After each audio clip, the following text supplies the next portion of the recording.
It's something many contemplate, but few actually act on, chucking in a good job to pursue a passion.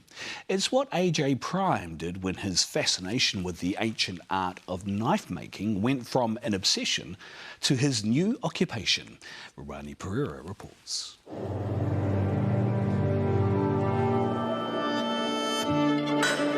It's primal. It's just quite satisfying to bash a hot piece of steel with a hammer. He's fired up a passion and forging a new career. I would never have thought I'd be doing this. Is this a midlife crisis? It's not a crisis. It's just I've found where I'm going and I'm enjoying it, yeah.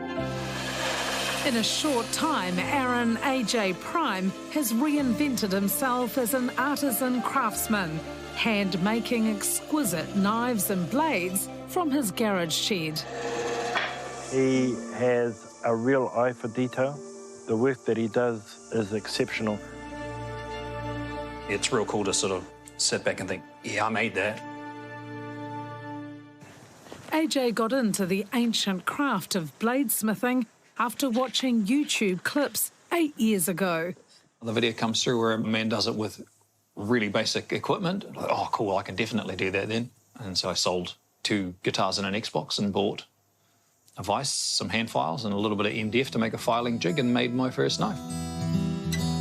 AJ has come a long way since those early days, handcrafting a range of kitchen knives and small pārtiti or axes.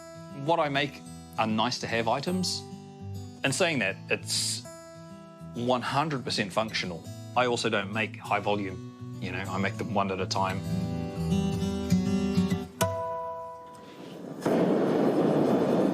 Each knife takes about 3 days to make and starts with firing up the forge to over 1,000 degrees Celsius.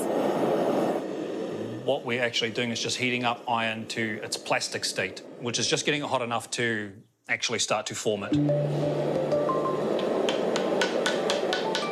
And that's what we call forging. You're smashing it into shape. And then from there, it's a lot of grinding, which is where you refine the shape and then create the bevels on a knife. It's definitely a lot of just eyeballing and a bit of intuition. Well, if we give it a straighten up.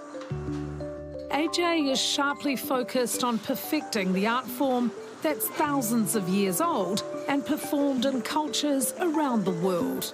My first attempt at a knife was, yeah, pretty mediocre. Did it put you off? Oh, no. Quite the opposite. It was like that first couple of blows of hitting hot steel with a hammer on an anvil. Yep, this is for me. This level of craftsmanship doesn't come cheap.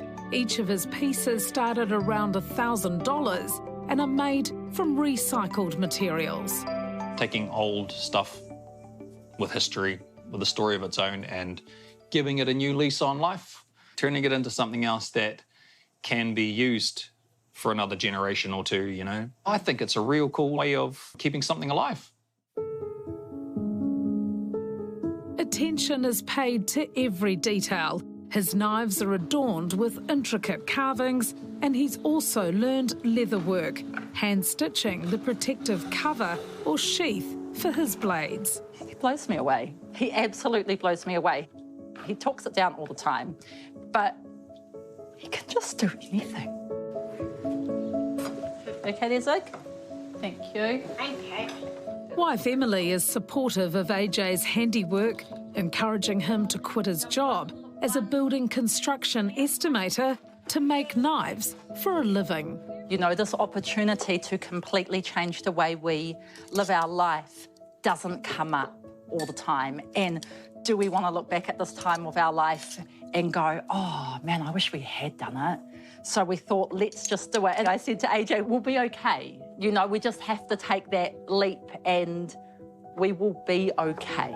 Come on, put it in here.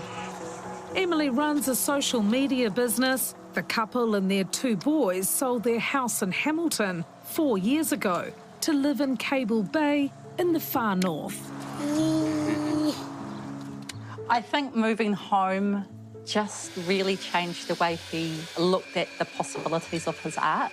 And the opportunities that come from that have been incredible. Like the chance to learn toi whakairo from master carver Bernard Makaore from Toi Ngāpuhi, who tautoko and help develop local artistic talent. When you live in a remote place with limited resources, it forces you to be resourceful and it forces you to adapt, and it's a natural progression for a true creative, I think. You know, you go, oh, I'll give this a go, and then you begin to think, oh, yeah, that's pretty cool. And I think that's definitely the case for AJ. AJ collaborated with Bernard to design some modern, practical carving tools. We looked at the traditional adzes with a steel blade with a lashing. And AJ said, well, why don't we just make it more simple and use bolts onto a simple handle? So this is his innovation. Works great. And that's what Tēnā Rangatira is about us defining who we are now, utilising all of the experiences, resources and technologies that we've got to our hands. It's really helped me find my way home, really helpful for my own journey to decolonise, reconnect with Te Ao Māori in my own way. Their new lifestyle means sons 8-year-old Ziggy and Jagger 6 spend more time than most kids with their working dad. They're interested in making things. They're both into carving. 100% will nurture that. We want the kids to know that there are multiple paths to life and not just get an education, go and get a job. I also want them to see that Dad's an artist and trying to make a living. Are you making a living now? That's the plan. Working on that bit.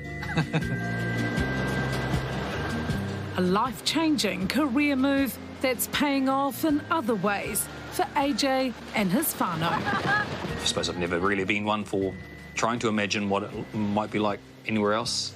All I do is think about where we've come from and think how different it is now. It definitely feels like a privilege to be able to live the life we live. And yeah, I get to make cool stuff. It's good. It's good here.